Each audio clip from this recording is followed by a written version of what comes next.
Swashbucklers, you're listening to Under the Crossbones, episode number 51. My name is Phil Johnson. Thank you once again for tuning in and telling your friends and leaving reviews and all that kind of good stuff, because you're what keeps the pirate ship afloating on the sea. And so if you haven't told a friend lately, go ahead and tell a friend. Go, hey, you should listen to Under the Crossbones. So episode number 51, fun fact about 51. Area 51 is a place in the Nevada desert where alien conspiracy theorists go to spy on the government with their iPhone cameras. Yes, lots of fun. And then they go buy beef jerky at Alien Jerky, which is just outside of Las Vegas, Nevada, and they have good beef jerky. I go there sometimes myself when I'm on the way to Las Vegas. So yeah, my guest today is Darren Simon. He's the author of a book called The Dangerous Legacy. Fiction novel, really great, mixes historical piratey characters with some supernatural elements, and there's all kinds of good stuff going on there, and you should read it. I'm gonna suggest that you read it. It's a good, fun, short, quick read, unless you don't read fast. Maybe if you don't read fast, it might not be a short read for you. I read pretty fast for me, but anyway, I'm kind of beat today. My brain is just all over the place. Like here's the thing: I can easily drive 10 hours. And then get out of the car, check into a hotel, and immediately go to a showroom and do a 1-hour show. I've done that lots of times, and it doesn't faze me one bit. Yesterday, Sunday, I'm recording this on Monday. Yesterday on Sunday, I spent half a day cooking dinner for 10 people. My parents came over, my girlfriend's brother and her family and his family came over, and so my girl and I made dinner for 10 people. I am beat today. It's ridiculous. I feel all dehydrated. How do I get dehydrated cooking dinner? That doesn't make any sense at all. But we had a great time. I did a chicken and shrimp Cajun pasta, which is nice and spicy, and so we had that for dinner and salad and garlic bread and all that. And then we had a chocolate Nutella fondue for dessert. Yeah, chocolate Nutella fondue. Here's the thing. If you're thinking about doing this, what we wanted to do was do just a Nutella fondue. Apparently, when you heat Nutella, it turns solid. It doesn't turn liquid like everything else in the world. It turns solid, which makes me kind of freak out about Nutella a little bit, because why? Why would it turn solid? But that's what it does. And so you got to mix it with chocolate. So we did 2 bags of chocolate chips, and then we mixed in a whole jar of Nutella, because it's awesome, and then some heavy cream and stuff like that. We did fruit and cookies and dip, and it made a colossal mess. We even got one of those chocolate fountains, not the good ones. No, we got a $15 fountain from Walmart, because that's what was available, because nobody carries fondue sets in July. And so we had one of our own, but we had a lot of people, so we needed another one. So we ended up with this chocolate fountain ridiculous thing, which on the box, of course, it's just coming out just sheets of beautiful chocolate, right? We had sort of lumps of beautiful chocolate. It was tasty. It was certainly tasty. It was really good. But yeah, those $15 things, they don't work like you would expect, and they break easily. And I'm pretty sure we burned out the motor in one use. So, well, there was $15 well spent anyway.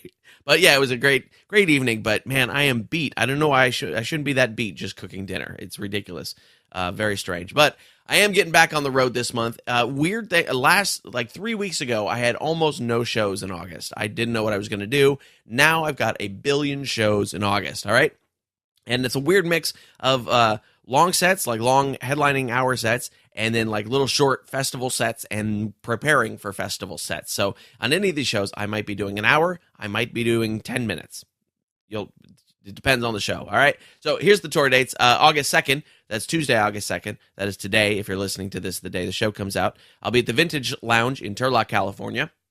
August 4th through 6th, that's Thursday through Saturday, Mother Mary's in Clovis, California. August the 12th, Sports Basement, San Francisco, California. August the 13th, Spice Monkey in Oakland, California.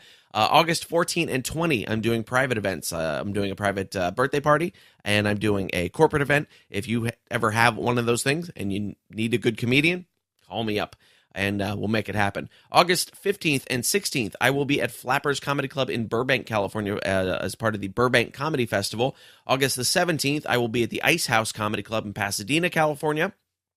August the 18th, I will be back at Flappers for one more show at the Burbank Comedy Festival. August the 23rd, I'll be popping into O'Malley's Pub in Mountain View, California for a short warm-up set.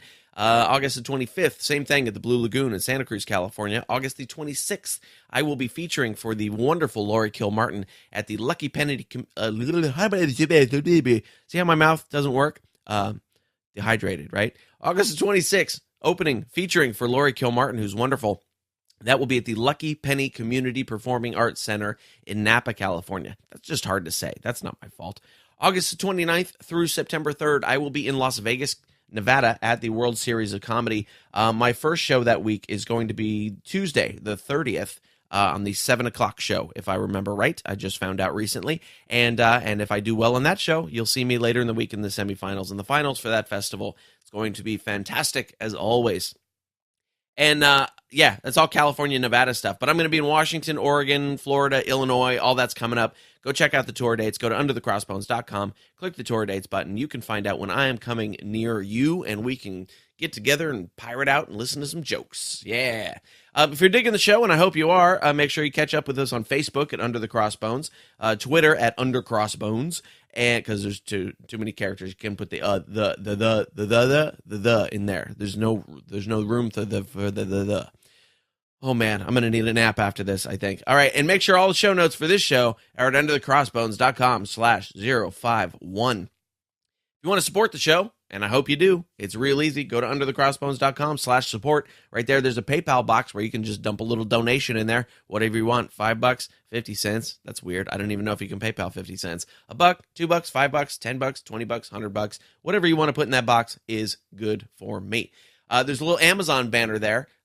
Somebody mentioned to me that the Amazon banner wasn't working. I clicked it. It went through just fine. So if you're having trouble with it, let me know. I'll figure out what's going on. But you click that little Amazon banner, and you go to Amazon. You buy yourself something nice, and I get a little kickback on that from Amazon. Doesn't cost you anything extra. Just helps the show. And if you want to sponsor the show, if you have a product or service that you think a piratey audience would enjoy, you can be a sponsor of the show. It's cheap. It's easy, and I will hook you up with it. All right, so enough of this. I'm going to go take a nap while you listen to this interview with my friend Darren Simon. Check it out. So you're the author of The Dangerous Legacy, which is a new young adult novel. To start, just give us a little bit of a synopsis of the book.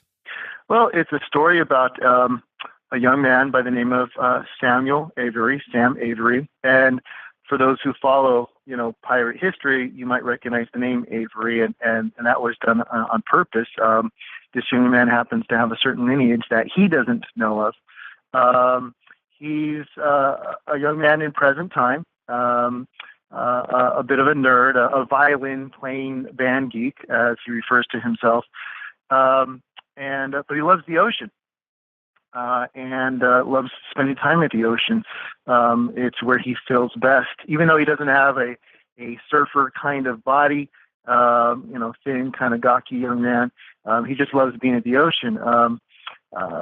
What he doesn't know is that his time at the ocean is about to lead him on an adventure that has everything to do with his lineage. And so it becomes a tale of both of magic, of time travel, and then certainly becomes a pirate tale because he goes back to the golden age of piracy, where he happens to be the one person throughout time who has the ability to stop this evil that is arising in the time of that golden age of piracy that stands to impact the past, the present, and the future. And so it becomes an adventure tale, as well as this magical and time-traveling tale. And again, it's meant to be a fun, exciting story for readers. I'd say probably ages 12 and up. But yeah, it's a story of this young man and his adventures as he discovers who he really is and what he really is meant to do. That's great. And I just finished the book a couple days ago. It's really a fun read, and I enjoyed it quite a bit. And there's a whole lot of different elements and twists and all sorts of stuff in there that we'll kind of talk about without giving away any spoilers. So is this your first novel? No, it's not. I actually have another novel that came out in late 2014 called Guardian's Nightmare, which is a fantasy. I like to write young adult, upper middle grade young adult novels. I just like writing for that age group because, that's really when I got into reading and was inspired by the books I read to read more and to eventually write. So I like to write for that age group. And so I have a young adult fantasy called Guardian's Nightmare that came out in 2014. And in fact, the second book is due out. It's taken a while, but the second book is due out either later this year or early next year. So there's that book, and I have another book in the hands of an agent right now. So waiting to see if anything comes of that. So, there you go. But this would technically be my second published book. Cool. And fingers crossed on all the next ones. That sounds great. So let's go back a little bit. Where did you come from? When did you decide you wanted to be a writer? How did that come about? I was raised in Torrance, California, real close to Redondo Beach. Mm-hmm. I always loved writing, certainly loved reading. When I was just a little boy, my grandmother gave me a brown paper bag filled with comic books from the 60s and 70s. Uh-huh. Superman, Batman, Spider-Man, Captain America. I don't know how she collected them, but she had them and she gave them to me. And that really spawned my interest in reading. From there, it went to those Choose Your Own Adventure books. I don't know if you remember those. Oh, but I remember them well. Yeah, those are great. and I love Dungeons and Dragon books. And that led me to read other fantasy and science fiction. And so I just fell in love with reading. And from there, I just really enjoyed writing. And I'll tell you, when I became a writer, came in the summer of 1984. I was just about to begin my freshman year of high school. And a certain movie came out called Ghostbusters. Ah, nice. And my mother took me to see it. And I remember sitting there and watching how the movie made people laugh. Certainly I laughed hysterically. And I started to think about the writers, Harold Ramis, Dan Aykroyd, and what it took for them to put those words onto a page that they themselves as the actors and the others were reading to create this great movie. Uh-huh. And I thought, man, I'd really like to affect people that way with writing. And so I went home and wrote my version of Ghostbusters 2. just for fun. And that really started me down the path of wanting to be a writer. And from there, what happened was in high school, you can take a bunch of electives. I could have taken woodshop or auto mechanics or home economics, but instead I took a journalism course. Interesting. And that really led me down the path of professionally becoming a journalist, which is what I did for many, many years. Uh-huh. But that's really when I became a writer, I think, that particular summer. That's interesting. That's really interesting. Because I think all writers sort of come from a background where they enjoyed reading and had sort of a lightning rod experience like that sort of triggered the drive to write in them. And for instance, for me, when I was a kid, I same thing. I loved to read, saw Ghostbusters, all that kind of stuff, had those sort of Sure. lightning trigger moments, but hated writing.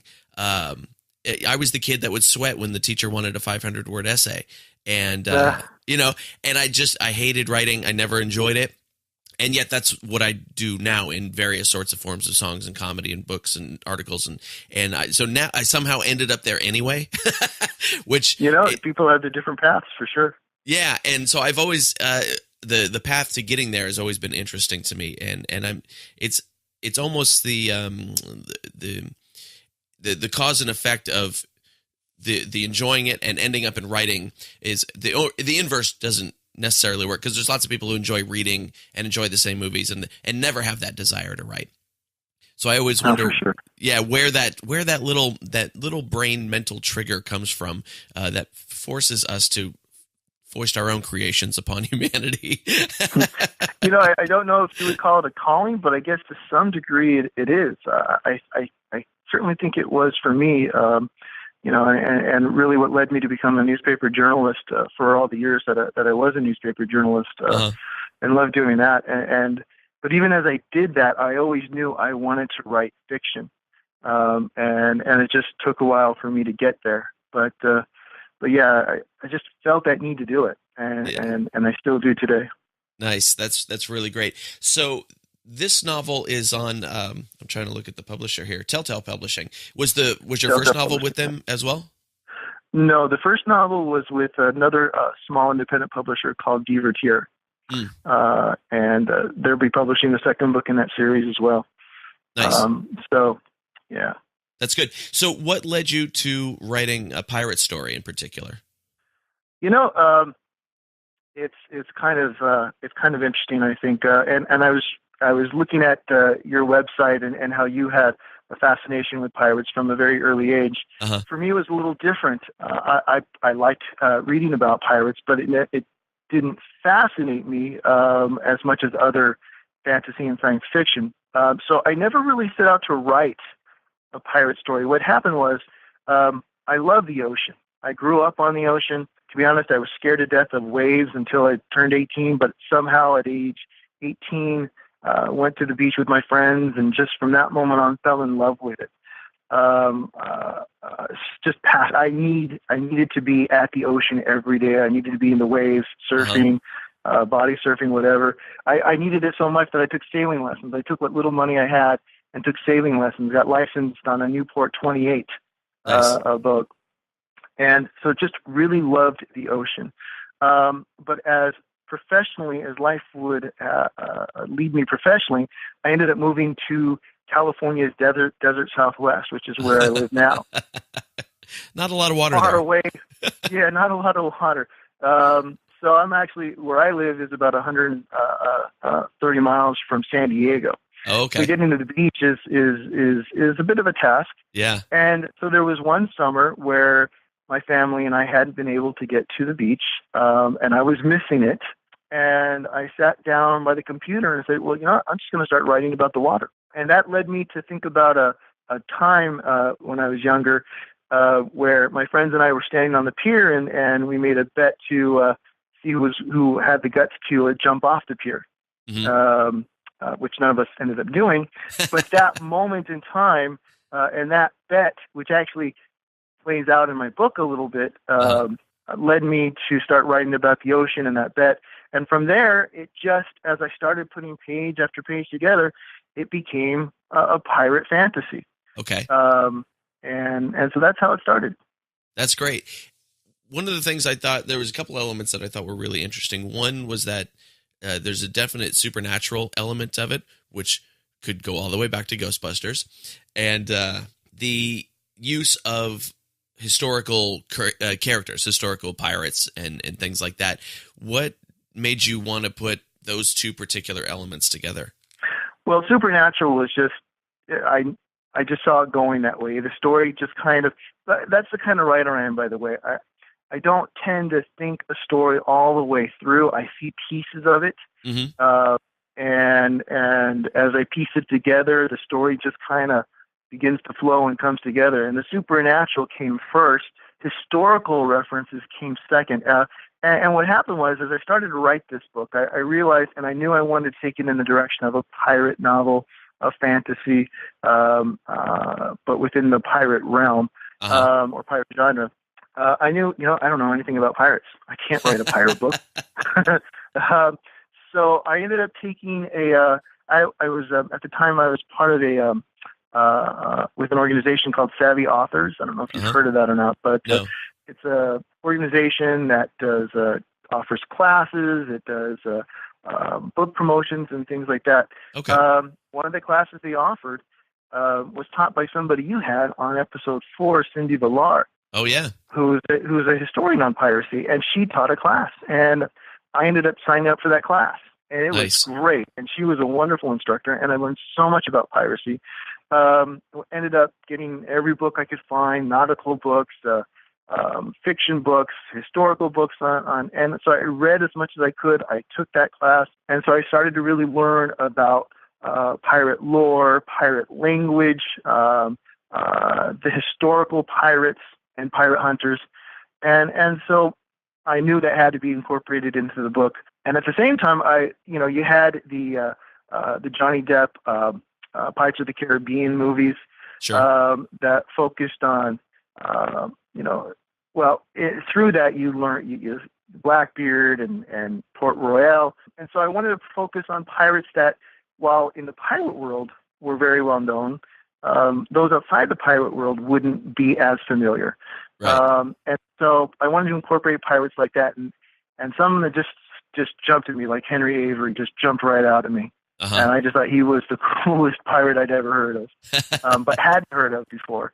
And pirate hunters like Benjamin Hornigold, who, again, famous, but not that but those outside the pirate world wouldn't pay attention to that. Those who aren't historians or don't follow the world closely wouldn't know as well. So I knew I wanted to incorporate pirates who might not have been seen in the media or in publication as much. So I did my best to bring them to life.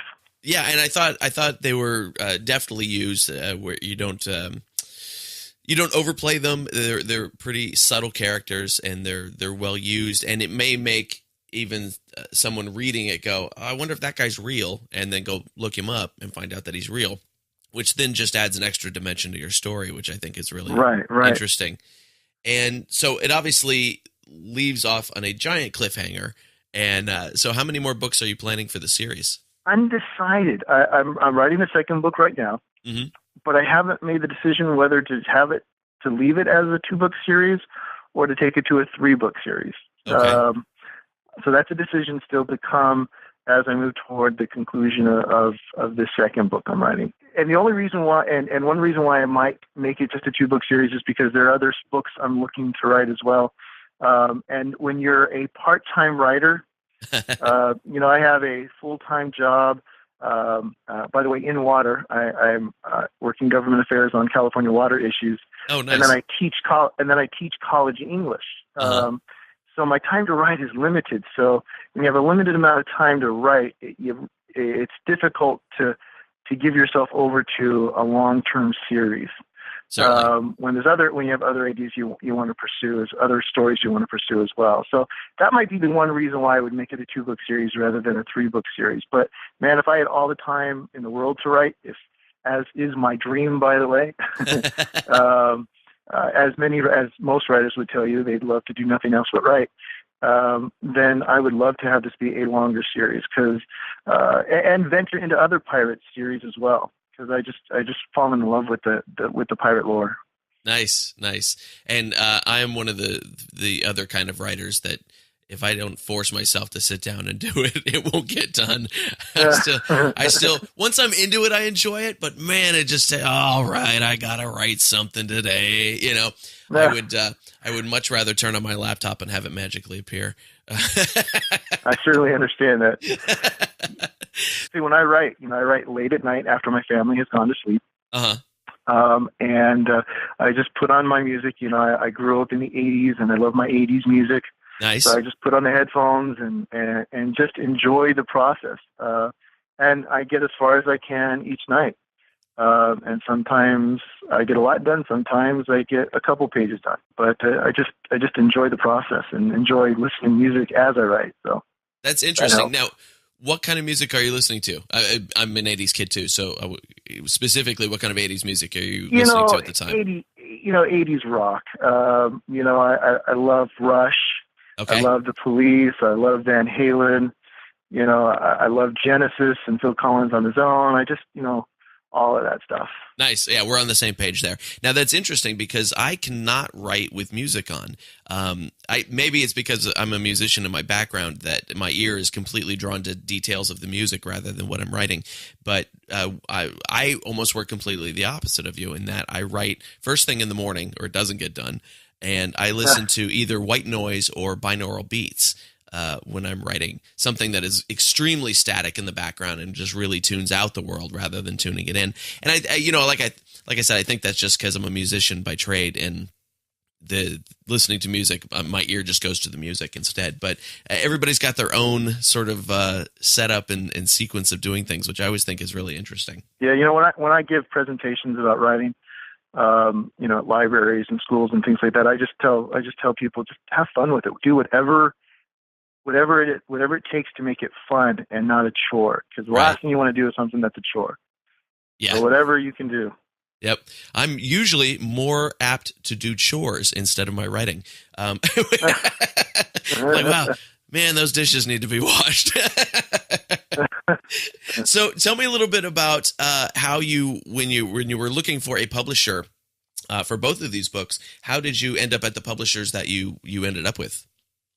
It's actually a long story for both books. First of all, like I'm really grateful to Divertier for the Guardian series and for Telltale for giving this pirate book a chance. These small independent publishers really do a great service to us authors who are not well known yet. Mm-hmm. I emphasize yet, by the yes, way. Yeah. Hopefully we'll be well known someday. But for the Guardian series, that book, I remember writing the first draft of it, and then I put it away when I was working on my master's degree and came back to it 7 years later. It took me a long time. I had a family at the time, so it took me a long time to get my master's. And when I finally had it, I went back and decided, did I want to really pursue that book further or let it go? And I decided, no, let's build it. So I found one publisher who accepted the book. I wasn't going to go to an agent. I didn't think an agent would pick it up. So I went to one publisher. They accepted the book, but asked for a critical change to that Guardian book. The lead character at the time was a boy. They thought it would work better as a girl. So they asked if I was willing to change that character from Charlie the boy to Charlie the girl. And I gave it a shot and see what I thought of it. And I thought it actually worked. So I did make those changes that they asked for, and they went ahead and published it, and the Guardian series was born. And it just took a long time moving from. Actually, I strike that. I need to go back. That publisher changed their business practice at the time, and so after making that change, I left that publisher and went out to seek new publishers, but did so with the girl character rather than the boy character, and that's when Divertier picked it up. So long time coming with this Dangerous Legacy novel. It was actually picked up by an agent originally, who had left the big firm she was with, and with a partner started a new firm. And I was one of the first two authors she picked up. And we worked on the book together for 6 months, and I really appreciated everything she did. But unfortunately, due to an illness, she had to stop, and she couldn't move forward with the agency any longer. So 6 months into it, when we were ready to put the book out, unfortunately, I no longer had an agent. And so that led me to go out on my own. And eventually Divertier, Telltale picked it up. And again, I'm really thankful to them. They're a really great small independent publisher, and they care about their author, and they care about the cover. They really put a lot of work into the cover to make the cover really nice and attractive. And so I really appreciate them. Nice. And it is a fantastic cover. That was the first thing I noticed, was that it was really well done and much nicer than I see from a lot of small publishing companies. So very, very nice looking cover.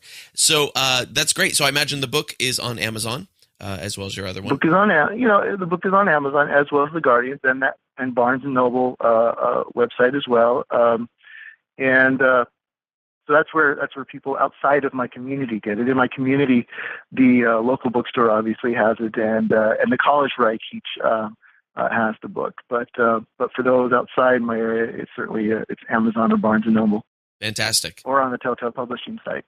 Okay, great. And I'll make sure that that's all linked up in the show notes. Where is the best place online for people to keep up with what you're doing? I have an author website. Okay. It's Darren-Simon.com. Okay.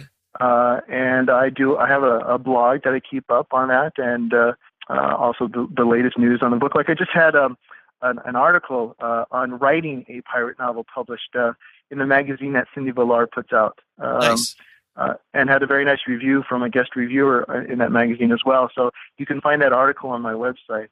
It was fun to write. Great. I'll check that out. I'm sure there'd be a lot of people interested in that. Yeah. And then, you can always check out my Facebook page, my author Facebook page, and my Twitter accounts. But really my website's probably the best place to go. Great. Sounds good. Well, Darren, this has been really fun. Is there anything I didn't ask you that I missed that you want people to know about? No. I think you asked some great questions, and hopefully people learned a little bit about the book. The only thing I would add is that, again, I hope people do, whether they read my book or any book, I do hope people go out and read, because reading really just makes a difference in people's lives. At the college where I teach, I really try to get my students to read, not just because they have to write a paper, but because it's just a great thing for them to do for their lives. And if they're going to be parents someday, or if they are parents, for their kids to see them read, it just really makes a difference in life. It really makes life better. So I really hope people incorporate reading into their lives, whatever they choose to read. That's great. I totally agree. Totally agree. Well, man, this has been fun. I'm glad we finally got a chance to do this. I hope we can talk again soon. So thank you so much. All righty. I'll talk to you later. Bye-bye. All right. See you. Bye. And there it is, friends. That's my interview with Darren Simon. The book is good. Darren is cool. You should go check it out. I lied. I didn't go take a nap. I sat here and listened to the interview with you. That's what I did. Yeah. So I still need a nap. It's gonna happen. It's gonna happen sometime this afternoon. My friends, there are real pirates in the world, and I don't want you to get taken in by them. They don't dress well. They don't have parrots. There's no swords. There's no muskets. There's nothing. They wear sweatpants and eat Cheetos in a basement while they steal your identity. And it's all bad. It's happened to me. It's no fun. It's a drag. Here's how you keep your identity from being stolen. You get yourself a LifeLock membership. LifeLock goes out into the dark, ugly parts of the web, and they make sure that your information's not sitting out there in those dark, ugly parts of the web. And if it is, they help you fix it. They will make sure that nothing happens to your identity. It's a great deal. It's cheap and makes life a whole bunch easier because they'll help you fix it. That's the big part. So you can get yourself 10% off a LifeLock membership if you go to underthecrossbones.com/LifeLock. Just click the Start Your Membership button, and it's green, I think, and you will get yourself 10% off. I got an ebook for you as well, Alexander Exquemelin's Pirates of Panama or Buccaneers of America. Whichever title you like, it's out there under both. Yeah. And I've got a nice version of it for you. Go to underthecrossbones.com and click on the free ebook button, or if you're out and about, or if you just got a phone and that's all you're sitting in front of, you can text the word pirate and your email address to 94253. Just text the word pirate and your email address to 94253. And don't just write your email address in there. Write your actual email address. Don't be that guy. Don't be that guy. That's ridiculous. If you want to find out more about our guest, Darren Simon, make sure you visit him at darren-simon.com.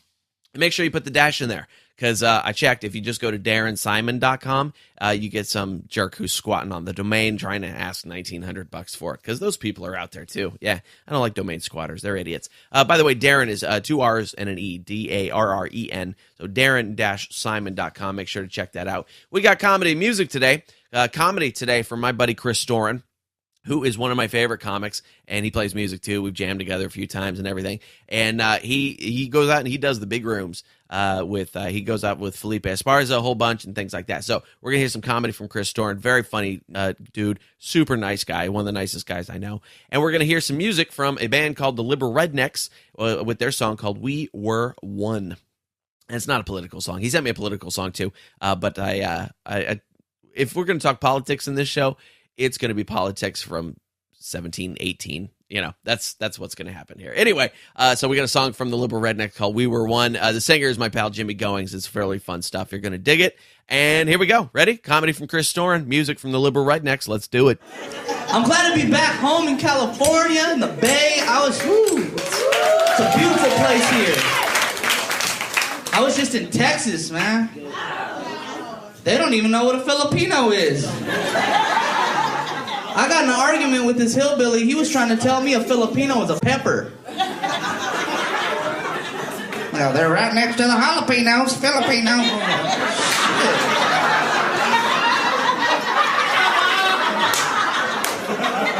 That was crazy, man. I grew up with a lot of Filipino people, man. They're good people. They got good food, lumpia, adobo, yeah. They got a funny language, though. Tagalog! Tagalog! Tagalog! Tagalog! It's a funny language. Have you heard this language? It sounds like a combination of Billy Bob Thornton and I play ping pong over and over and over and over again. I heard this lady at Christmas time, this little Filipino lady. She was pissed, man. She was on the phone in the mall. She was, Billy Bob Thornton, I play ping pong. Billy Bob Thornton, Billy Bob Thornton. Billy Bob Thornton, I play ping pong. Billy Bob Thornton, Billy Bob Thornton, I play ping pong, Billy Bob Thornton. Billy Bob Thornton, Christmas tree.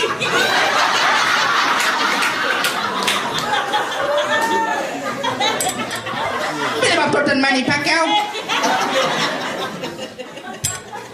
But you let a Filipino know you're hip on their culture, they fall in love with you. They're great people. I was at this lady's house. She was making adobo. I'm all, you're making adobo? She said, oh, you know adobo?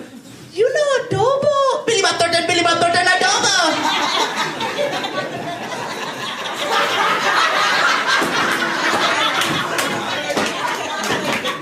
I want you to meet my daughter.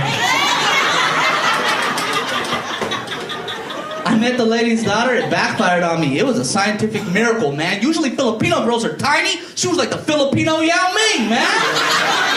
She came down the steps, big old Filipinosaurus.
remember when we tried to make the climb.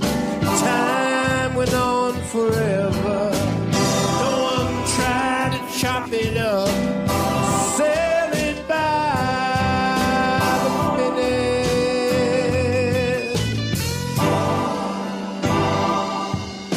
And everybody laughed when the joke was funny. Everybody cried when it hurt. No one was alone. Nothing could go wrong. We were one. We were one.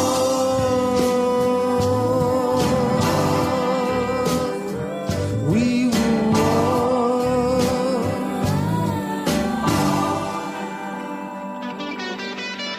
Some things stay the same. Some things last forever. Some things break apart. Some things stay together. We end up all alone. We end up trying to barter for more time.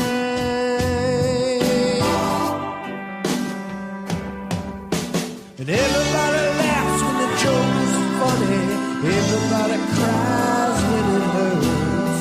No one is alone. Nothing can go wrong. We are one. We are one.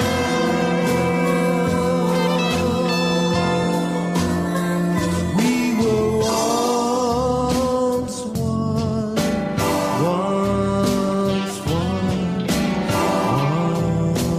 Once one.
Bang zoom, as the great one would say. That is our show for today, friends. Thanks for tuning in once again. You can check out all the show notes for this show at underthecrossbones.com/051.